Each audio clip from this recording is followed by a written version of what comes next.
أعوذ بالله من الشيطان الرجيم بسم الله الرحمن الرحيم قل هذه سبيلي أدعو إلى الله على بصيرة أنا ومن اتبعني وسبحان الله وما أنا من المشركين وما أرسلنا من قبلك إلا رجالا نوحي إليهم من أهل القرى أفلم يسيروا في الأرض فينظروا كيف كان عاقبة الذين من قبلهم وَلَدَارُ الْآخِرَةِ خَيْرٌ لِلَّذِينَ اتَّقَوْا أَفَلَا تَعْقِلُونَ۔ اے محمد صلی اللہ علیہ وسلم، آپ کہہ دیجئے کہ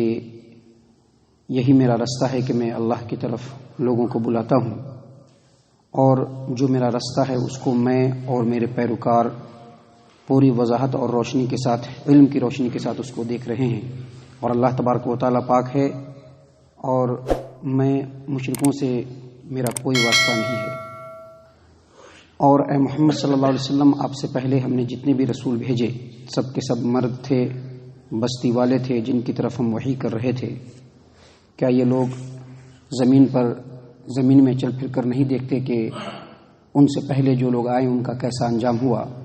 اور بہترین آخرت ان لوگوں کے لیے ہے، آخرت جو ہے بہترین اور بہترین ٹھکانہ ان لوگوں کے لیے ہے جو لوگ تقوی اختیار کرتے ہیں، جن لوگوں نے تقوی اختیار کیا۔ کیا یہ لوگ سمجھتے نہیں؟ محترم سامعین اکرام، یہ سورہ یوسف ہے، سورہ یوسف سورہ نمبر 12 سے ابھی آپ کے سامنے آیت نمبر 108 اور 109 دونوں آیات تلاوت کی گئی اور ان دونوں کا ترجمہ بھی پیش کیا گیا۔ سورہ یوسف کا کہ بالکل آخری آیات ہیں یہ، ابھی اس کے بعد کچھ آیات اور آپ کے سامنے پیش کیے جائیں گے۔ جو آیت کریمہ آپ کے سامنے پیش کی گئی ہے اس میں سے پہلی آیت کریمہ یعنی آیت نمبر 108، اس میں اللہ تبارک و تعالیٰ نے فرمایا ہے کہ محمد صلی اللہ علیہ وسلم آپ کہہ دیجئے کہ یہی میرا رستہ ہے کہ میں لوگوں کو اللہ کی طرف بلاتا ہوں،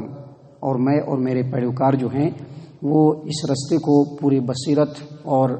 علم کی روشنی میں دیکھ رہے ہیں، اور اللہ تبارک و تعالیٰ پاک ہے اور میں مشرکوں میں سے نہیں ہوں۔ اس آیت کریمہ کا مطلب یہ ہے کہ اللہ تبارک و تعالیٰ محمد عربی صلی اللہ علیہ وسلم کو یہ حکم دے رہے ہیں کہ آپ لوگوں کو کہیے کہ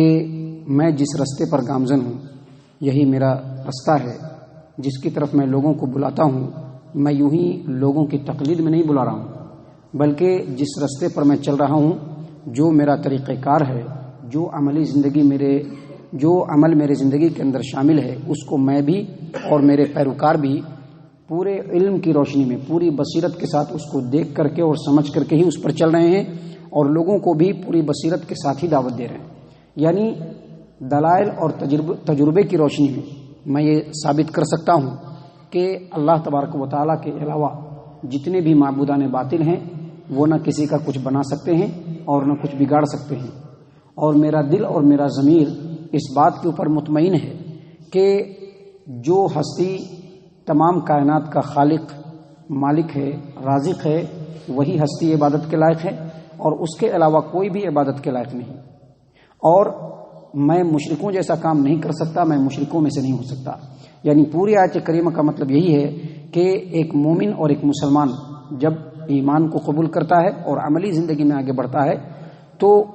بصیرت کی روشنی میں ہونی چاہیے، دیکھا دیکھی تقلید کی روشنی میں نہیں ہونی چاہیے کہ ہمارے بڑے ایسا کر رہے ہیں تو ہمیں بھی کر لیتے ہیں، نہیں، بلکہ پوری بصیرت کی روشنی میں۔ یہی وجہ ہے کہ اللہ کے رسول صلی اللہ علیہ وسلم نے تمام مسلمانوں کے اوپر علم کو فرض قرار دیا ہے کہ چاہے کوئی بھی مسلمان ہو، اپنی زندگی کے اندر اللہ تبارک و تعالیٰ کی عبادت کو کرنے کے لیے،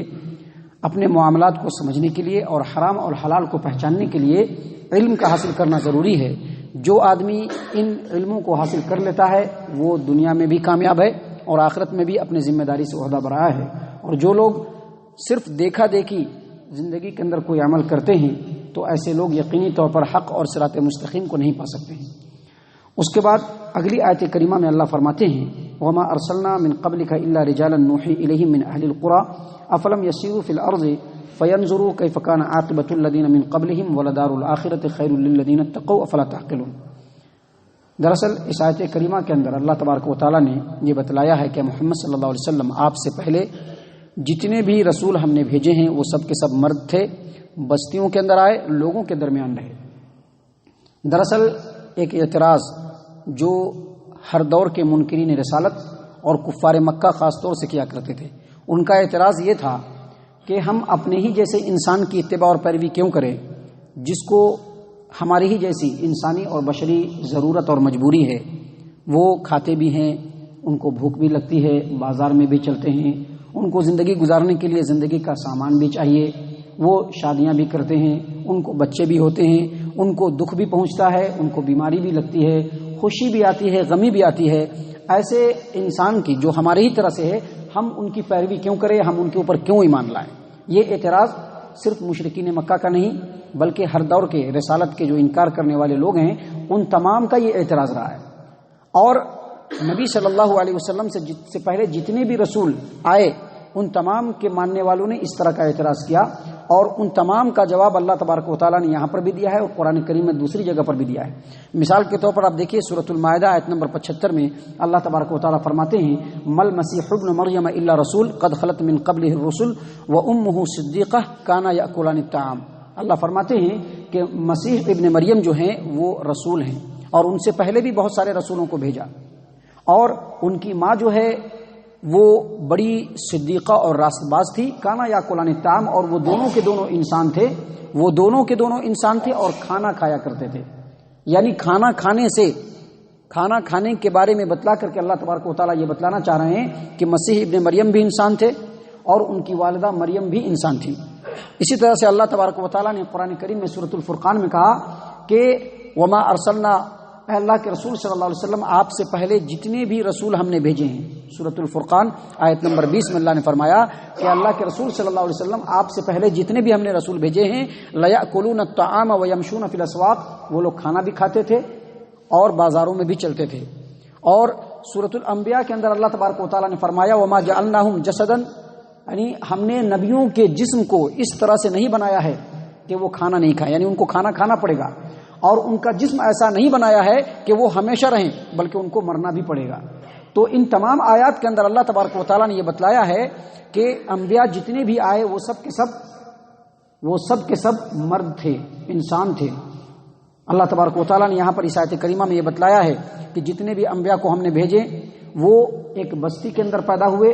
جن لوگوں کے درمیان پیدا ہوئے انہی کے درمیان انہوں نے زندگی گزاری، انہی میں پل بڑھ کر کے وہ جوان ہوئے، جوان اور پوری زندگی ان کے سامنے اس لیے گزری کہ تاکہ ان کے نبوت کی زندگی اور دعوتی زندگی جو ہے وہ پچھلی زندگی کے اوپر گواہ بن جائے، پچھلی زندگی جو ہے اس زندگی اوپر گواہ بن جائے. اگر ہم باہر سے کوئی رسول بھیج دیتے تو وہ ان کی بات کو سمجھ نہیں سکتے تھے، اور جب سمجھ نہیں سکتے تھے تو پھر ایمان کیسے لاتے؟ لہٰذا کوئی ممکن صورت نہیں ہے، بس یہی ایک صورت ہے کہ ہم نے جس ملک کے اندر، جس بستی کے اندر، جن لوگوں کے اندر رسول بھیجے وہ انہی میں سے بھیجے. اس کا دوسرا پہلو جو اس آیت کریمہ کے اندر بتلایا گیا ہے وہ یہ بھی کہ اگر یہ نہیں مانتے ہو کہ جو نبی رسول انسان ہے تو پچھلی جو جتنے بھی قوم گزری ہیں اور جس میں جتنے بھی رسول گزرے ہیں ان کی زندگی کے اندر جھانک کر کے دیکھ لو، وہ تمام کے تمام کس طرح سے نبیوں کا انکار کرنے کی وجہ سے ہلاک ہوئے اور کس طرح سے اللہ تبارک و تعالیٰ نے ان کو اپنے عذاب کی گرفت میں لیا. اور یہیں سے یہ بھی ثابت ہوتا ہے کہ جو لوگ رسول اکرم صلی اللہ علیہ وسلم یا کسی بھی رسول کا انکار کرنے والے ہیں، جس طرح سے دنیا کے اندر ان کو ہلاکت و بربادی ملی اس سے بھی زیادہ سخت ہلاکت و بربادی ان کو آخرت کی زندگی میں ملنے والی ہے. اللہ تبارک و تعالیٰ نے اسی بات کو یہاں پر بیان کرتے ہوئے کہا کہ وما ارسلنا من قبلک الا رجالا نوحی الیہم من اہل القری، اے محمد صلی اللہ علیہ وسلم آپ سے پہلے جتنے بھی رسول ہم نے بھیجے ہیں وہ سب کے سب مرد تھے اور بستیوں میں رہتے تھے جن کی طرف ہم نے وحی کی، جس کی طرف ہم وحی کرتے رہیں. اور اگر یہ بات وہ نہیں مانتے ہیں تو کیا وہ زمین میں نہیں گھومتے ہیں، زمین میں پھرتے نہیں ہیں تاکہ وہ دیکھ لیں کہ ان سے پہلے جو لوگ آئے ان کا کیا انجام ہوا. وَلَدَارُ الْآخِرَةِ خَيْرٌ لِلَّذِينَ اتَّقُوا، اور آخرت کا گھر بہتر ان لوگوں کے لیے جو تقوی اختیار کرتے ہیں. یعنی جو نبیوں کے بتائے ہوئے طریقے پر چلتے ہیں. تقوی کا مطلب یہی ہے کہ نبی نے جن چیزوں کو بتلایا ہے کہ اس پر عمل کرنا ہے اس پر عمل کرتے ہیں، اور نبی نے جن چیزوں سے روکا ہے اس سے رک جاتے ہیں. دراصل یہی تقوی ہے. تقوی اگرچہ ظاہری شکل و صورت ہونی چاہیے، لیکن ظاہری شکل و صورت کے ساتھ ساتھ اصل جو فیکٹر ہے وہ اندرونی طور پر تقوی، کہ جو نبی بتلائے فوراً اس کے سامنے جھکنے کا جذبہ اپنے دل کے اندر رہنا، اور جن چیزوں سے نبی نے روکا فوراً اس سے بچ جانے کا جذبہ اپنے دل کے اندر رہنا، اور پھر اس کو عملی زندگی کے اندر شامل کرنا، یہی اصل تقوی ہے. اس کے علاوہ تقوی اور کچھ بھی نہیں ہے. بظاہر اوپری طور پر کوئی آدمی اگر تقوی اور طہارت کا جو ہے لبادہ اوڑھے رہتا ہے تو یہ تقوی نہیں ہو سکتا ہے. تو اللہ تبارک و تعالیٰ نے یہاں پر فرمایا کہ ایسے جو متقی اور پرہیزگار لوگ ہیں انہی کے لیے آخرت کا گھر بہتر ہے، اور انہی لوگوں کے لیے آخرت میں اللہ تبارک و تعالیٰ حامی اور ناصر بنے گا۔ اللہ تبارک و تعالیٰ نے قرآن کریم میں دوسری جگہ فرمایا ہے انا لننصر رسولنا والذین آمنوا فی الحیات الدنیا ویوم یقوم الاشہاد، یعنی ہم اپنے رسولوں کی بھی اور رسولوں کے اوپر جو ایمان لانے والے ہیں ان کی بھی دنیا میں بھی مدد کریں گے اور آخرت میں بھی ہم ان کی مدد کریں گے۔ تو اللہ تبارک و تعالیٰ نے اسی بات کو یہاں پر بیان کرتے ہوئے کہا کہ آخرت کا گھر بہتر ہے ان لوگوں کے لیے جن لوگوں نے تقوی اختیار کیا۔ کیا یہ لوگ سمجھتے نہیں؟ اس آیت کریمہ سے ضمناً دو باتیں اور معلوم ہوئی۔ پہلی بات یہ معلوم ہوئی کہ اس دنیا کے اندر جتنے بھی رسول آئے ہیں وہ سب کے سب مرد تھے، عورتیں نہیں آئی ہیں، عورتیں رسول بن کر کے نہیں آئی، کیونکہ اللہ نے کیا فرمایا وما ارسلنا من قبلک الا رجالا، یعنی مرد ہی آئے ہیں، عورتیں نہیں آئی ہیں۔ اور دوسری بات یہ ثابت ہوتی ہے کہ جو بھی رسول آئے وہ جنگلوں کے اندر نہیں آئے، وادیوں کے اندر نہیں آئے، آبادی سے باہر نہیں آئے، بلکہ کسی بستی میں، کسی بڑے شہر میں، کسی ٹاؤن کے اندر اللہ تبارک و تعالیٰ نے ان کو رسول بنا کر کے بھیجا اور انہی کے درمیان ان کی زندگی چلی بنی۔ اللہ تعالیٰ سے دعا ہے کہ اللہ تبارک و تعالیٰ ہم تمام کو ان باتوں کے اوپر غور و فکر اور تدبر کرنے کی توفیق عنایت فرمائے، ہم تمام کو صحیح معنوں میں مومن اور مسلمان بنائے، جنت الفردوس میں جگہ عطا فرمائے۔ اے اللہ ہم تمام کو جہنم سے پناہ دے، اے رب العالمین ہم تمام کو جہنم سے پناہ دے، اے مالک الملک ہم تمام کو جہنم سے پناہ دے، آمین یا رب العالمین۔ وما علینا الا البلاغ المبین۔